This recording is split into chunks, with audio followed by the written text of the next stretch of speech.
Red beans and rice and catfish. Red beans and rice and catfish. Red beans and rice and catfish. Red beans and rice and catfish. Yeah.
I would have to take you back to the day or two after Hurricane Katrina, when I saw the first newscast of what was going on in New Orleans.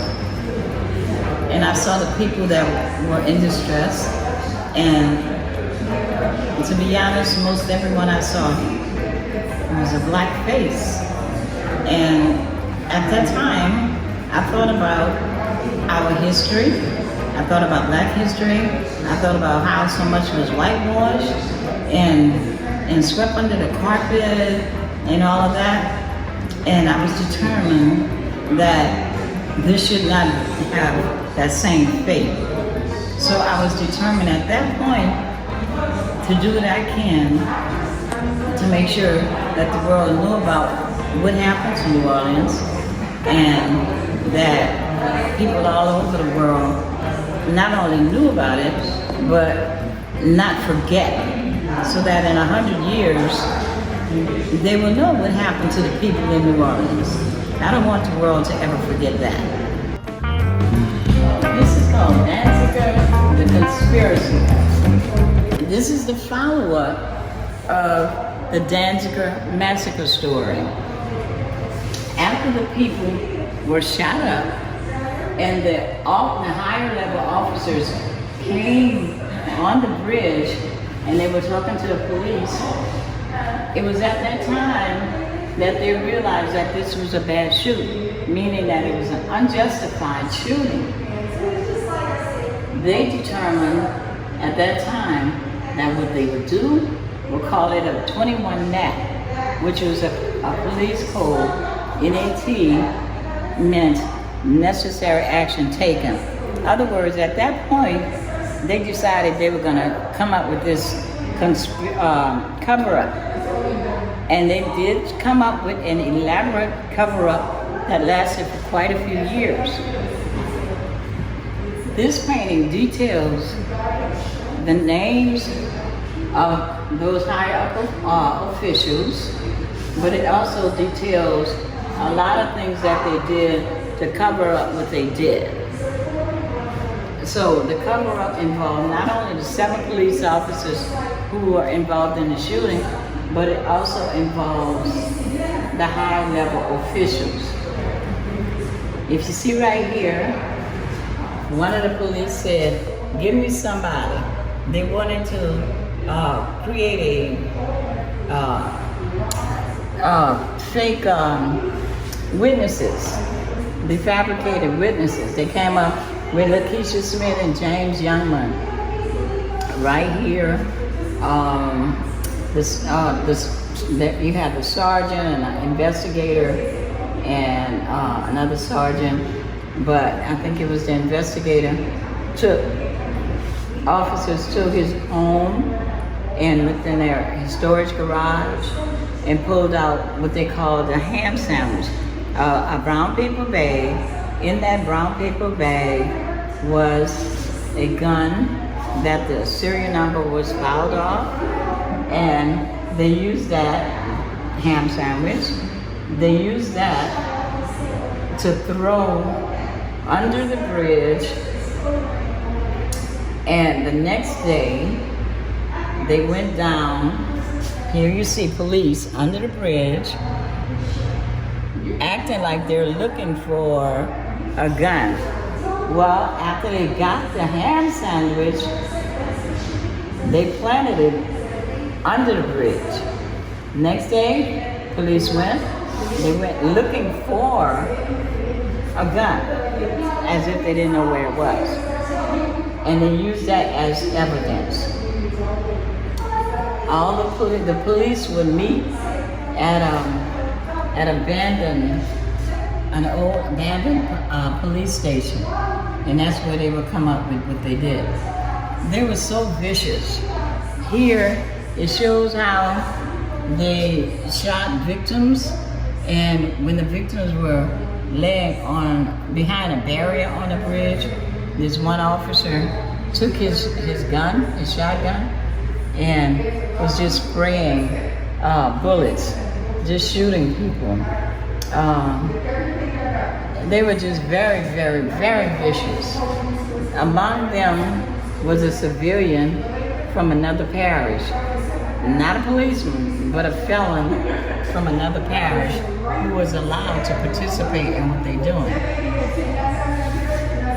On the other side of the bridge, okay, the family that you see over there is on the east side of the bridge. On the other side of the bridge, there were 2 brothers who were walking. They killed one of the brothers, and they arrested the other brother. His name was Lance Madison. They accused him of shooting at police, but of course he didn't do anything. The name of this painting is Katrina's Danny Broomfield.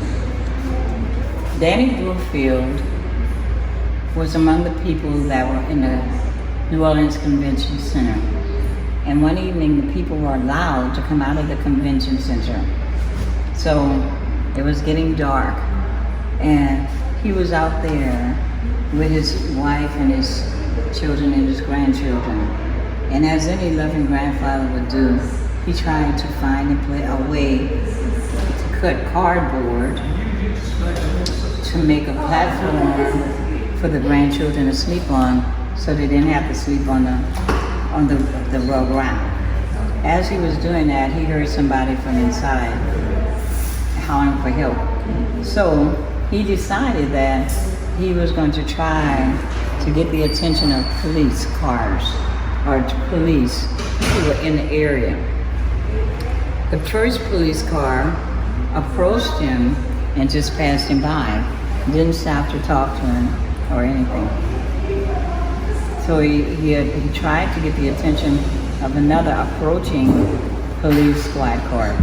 And that car ran into him as he was trying to get the attention of the officers. They ran into him. They began backing up. And of course, he lost his balance because they had hit him. And as he was trying to steady himself, the officer on the driver's side reached out, and right here, it's very hard to see, but the officer on the passenger side reached out and shot him. Now, once they did that, neither officer got out of the car to check Mr. Broomfield's vital signs or to talk to him or to do anything. They just drove off, and that was it. Now, one amazing thing I did that kind of struck me as I was doing these paintings was to see the involvement of Black police. You know, I really, in my mind, I was thinking it was white police doing this. But when I saw Black police were involved, it really amazed me, because I felt like, how can they do that when they see their people already being persecuted and treated as such? But both of those officers were Black police officers. But this is, like I said, the painting of Katrina's Danny Broomfield. It happened right outside of Hall C of the New Orleans Convention Center. One thing I failed to mention in all these paintings, you will find the American flag, but you will find it upside down. Many people have thought that I made a mistake, that I just made a mistake and just didn't correct it. No, I did not make a mistake. I purposely have the American flag in every. I purposely have this flag in every painting, and I have it the same way, upside down, because that's an international symbol of distress to life and property. So that's why you find the flag in every painting, because we were definitely in distress. Okay, right here, what you see here, that's prisoners on the bridge. And the reason why I have them there is because it was said that 500 prisoners were taken out, walked to the levee, shot in the back of the head, and thrown in the bayou for the gators to eat. And so that's what you find here. These represent those prisoners. That's little people. That's little people, the little inmates. And these have been thrown in, and the gators are eating them. There was a count right before the storm made by the prison system of how many prisoners there were. Immediately after the storm, an organization who I believe it was Human Rights Watch came and counted all the prisoners that they had.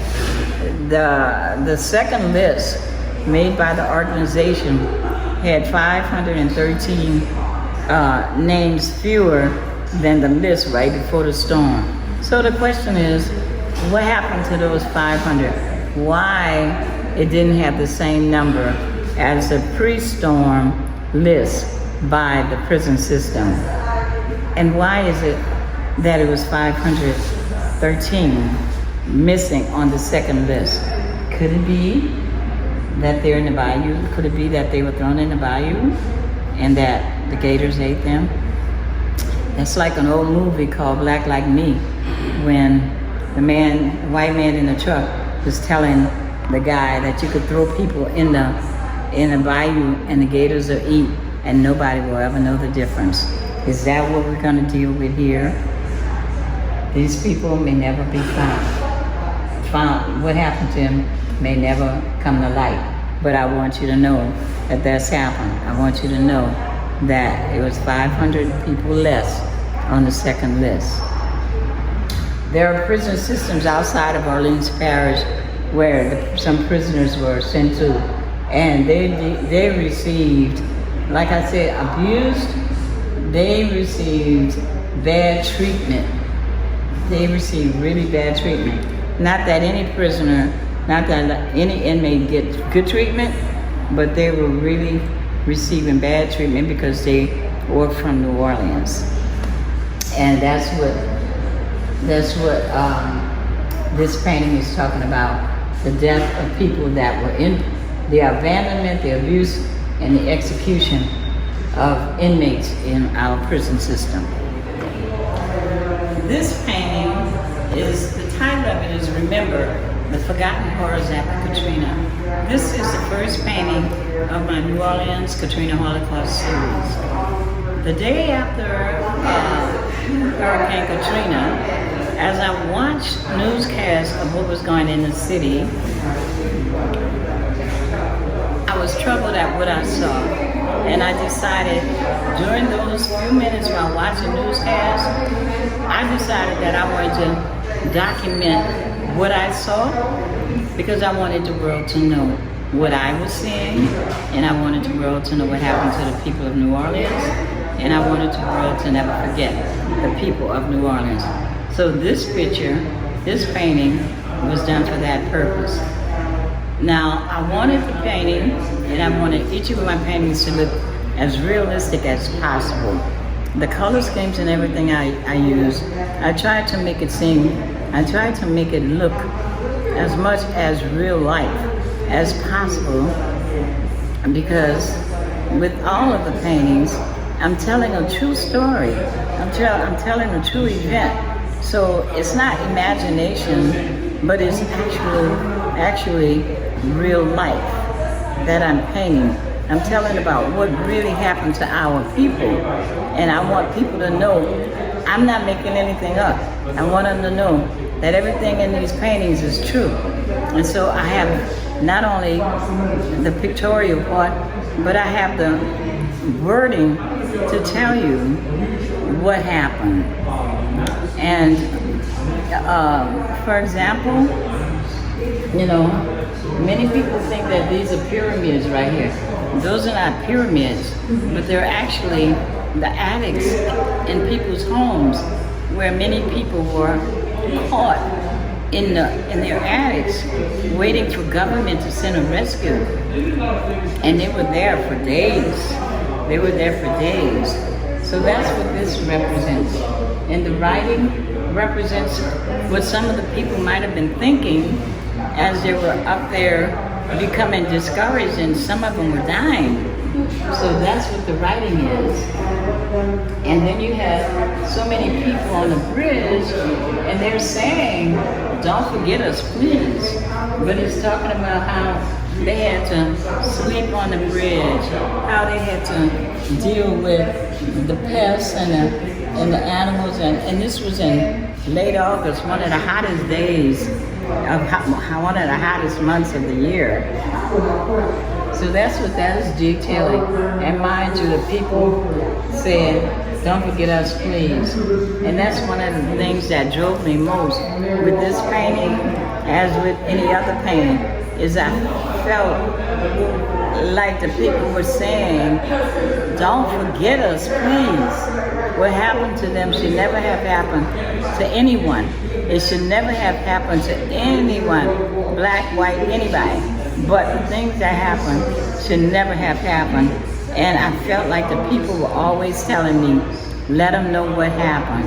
So that's my goal with this painting, as with any other painting. I wanted each painting to be educational. That's why I wrote different things. So here you have the names of different people who were critical at that time. The only one that I gave a gold star to is Russell Honoré. If you do your research, you'll find out how important Russell Honoré was at that time. This word, mortui vivis praecipio, that's a Latin term, a Latin phrase, and it's often found in Moors. And what it means is let the dead teach the living. And if you look at all these people, you know that you're gonna deal with Katrina. If you look at all these paintings, you're gonna find you're dealing with dead people, and these dead people are going to teach you. As you look at and read what's on these paintings, these dead people are going to teach you what happened during the aftermath of Hurricane Katrina. The name of this painting is Splitting the Family. Throughout history, black families have been split. Fathers and mothers have been separated from the children. Children have been separated from each other. You know, it's a horrible situation. It does damage to the children. It does damage to the family. It does damage to the black community. During Katrina, during the aftermath of Katrina, there was one thing that was very disturbing. That was people across the globe, you know, just couldn't believe that it was happening. And this painting depicts that. There was a lot of talk about how, you know, children were sent different places, but it was not only children that were split from the family, but just family, period. Families were split up, and that's what this painting is. We were basically given a one-way ticket out of New Orleans because they wanted us out. No real lists were compiled. We got on buses to go different places, or planes to go different places. There was no organized manner in which that families could be united and monitored, or no law was kept. You know, we were just dropped off in different places. And the point wasn't to get us somewhere and to get us safe so that they can bring us back home. The point was just get us out of New Orleans and hopefully never to come back. They didn't expect us to come back. They didn't want us to come back. And white people celebrated that we were gone. But anyway, the name of this painting depicts how families were separated. And it was a horrible situation. There are many reasons why the powers that be wanted us out of the city of New Orleans. But the main reasons are because of the land. Most land, especially across in the lower Ninth Ward area, was owned by black families, and those families owned this land for many generations. The land was just passed down, but the city wanted the land, and they had different plans on what they were going to do with it, such as green space or casino or what have you. But not only because of that, but because of the because of the oil that's in the ground. They wanted to get that land again. And what better way to get it by getting rid of the people? You know, they weren't going to buy the land, so getting rid of the people, the storm was used as a scapegoat in so many ways, and the bombing and all of that was to cover up what they were doing and why they were doing it. But you had that oil, and that's something that they wanted. The name of this the name of this painting is Blackwater, and Al, meaning Blackwater, and others. Blackwater, the organization, the mercenary group, rolled into the city of New Orleans as Blackwater, real Blackwater rose. And Blackwater is a mercenary group. During the aftermath of Katrina, over 200 mercenary groups were in the city of New Orleans. Some of them were hired by the state, and some of them were hired by the elite, but they were here. And as you know, Blackwater and mercenary groups do not give account of their actions. They do what they want, they kill, they do, and they were here in New Orleans. Now you had people who were in Iraq or who were in Afghanistan, now in New Orleans, and they were primed to do what they do best, which is to kill. And they were in New Orleans, and our people were being victimized by these mercenaries. And that's who you see walking through the neighborhood. New Orleans was, many may not realize it, a war zone. Even a high-level military official said when they finish, New Orleans is going to be like a little Somalia. They said that New Orleans was a combat operation. They came here, the military and the mercenaries treated the people, and the police treated the people as insurgents, as enemies. They treated the people as animals. They called the people thugs. They instead of coming to help people, they came with the intent of killing people and getting black people out of the city of New Orleans, which is why people were locked in the Superdome and locked in the convention center, which I'm sure was to teach them a lesson. You're in here, you're locked out. If you get out the city and don't come back. That's what the message was. Get out the city and don't come back. And so Blackwater and all these mercenary groups were here.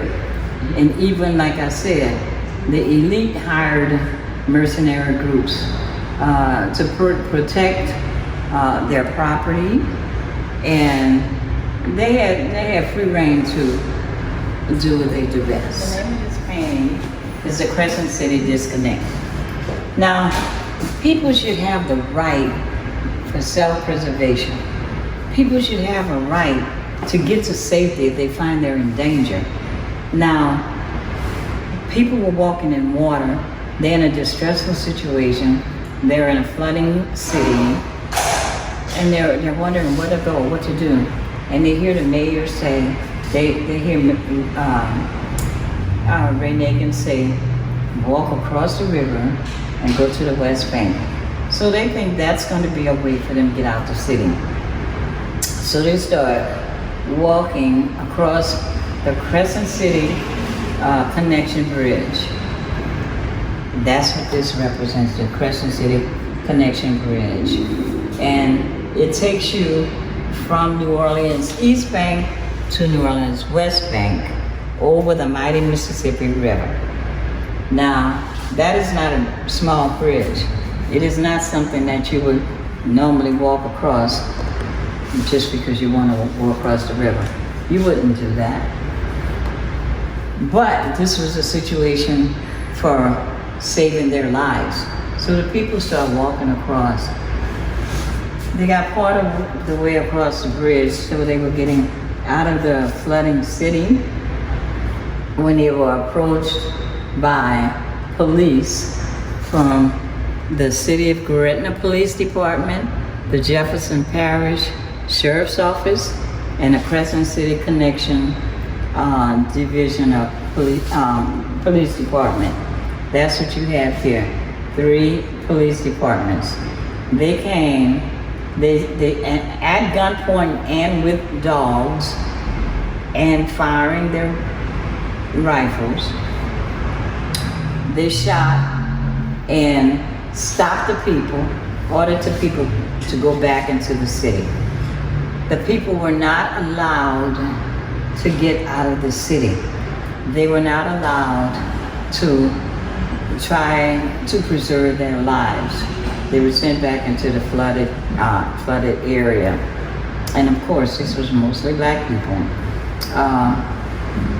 During the aftermath, the ways of getting out of the city, the bridges, most of them were flooded, so they couldn't be used.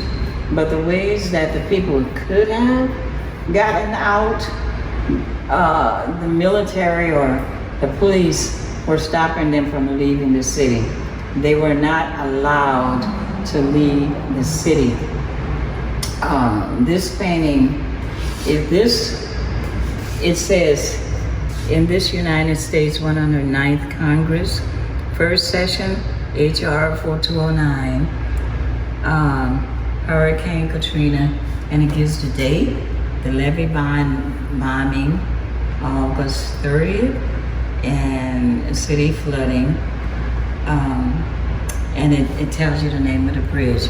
But if this is typed in your browser, it'll take you to the Department of Justice document where they address the situation. And of course you will see the American flag in that same position, upside down, because it was a time of great distress. Also, Cynthia McKinney tried to address this in Congress as well. Right here, it says they were trying to leave the outdoor more. New Orleans was an outdoor more. You had water in the street, you had a flooding, but you had thousands of bodies floating as people were walking through that water, having to push aside the bodies of other people, pushing aside the bodies of animals. This is also at the New Orleans Convention Center. This one is called The Locked in Distress. Now, the people were already distressed. They were already victims of the sudden flooding. They lost family. They walked through water full of dead bodies. They didn't have any food. They were already distressed. And now they're in the convention center. Needless to say, there is no electricity, no air, no circulation, no water, no utilities, nothing like that. But they're locked in there. And again, as I said, you will find the flag upside down in that position. And these are locks on the doors.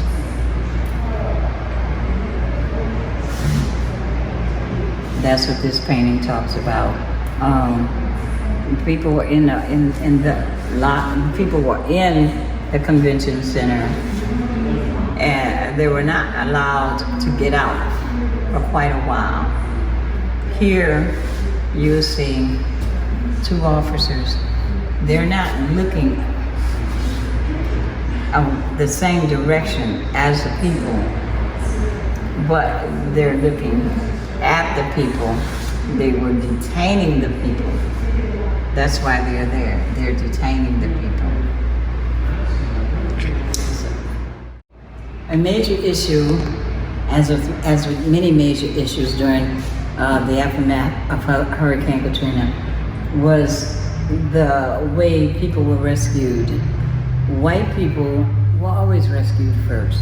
Black people had to wait and watch white people be rescued as they be passed over, or they had to wait as white people were served or aided as they had to wait. And this picture is called race-based rescue, and that is what it depicts, the racial rescue and aiding of the people that were here. You have two buildings here. On one building you have black people. On the other building you have white people. But the black people, all of them, you will find that the planes, not only planes, but buses, services, went to white people. Black people had to watch until some later time. It may not be that they were coming to be rescued, but maybe to get food or whatever that was. But even in aiding the people and rescuing people, that same issue of color and race played out tragically. And so that's what this picture depicts. You had people in the same situation, but it would cause, black people had to be put on the side and had to watch Red beans and as white rice people and were catfish. being rescued. Red beans and rice and catfish. Red beans and rice and catfish. Red beans and rice and catfish. Yeah.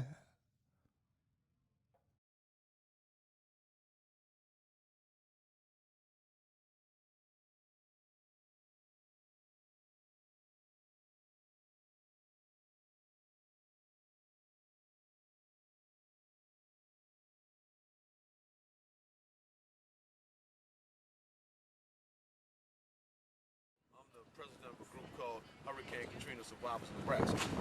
Okay. And they still look to me for leadership. I don't want the job personally. But I was a soldier on the water, leader, general on the water. And it ain't stopped yet, so I'm up early and go to bed late at night and they say, Earl, when you gonna rest, man? Do you ever sleep? I say, sleep? Hell, I sleep when I die.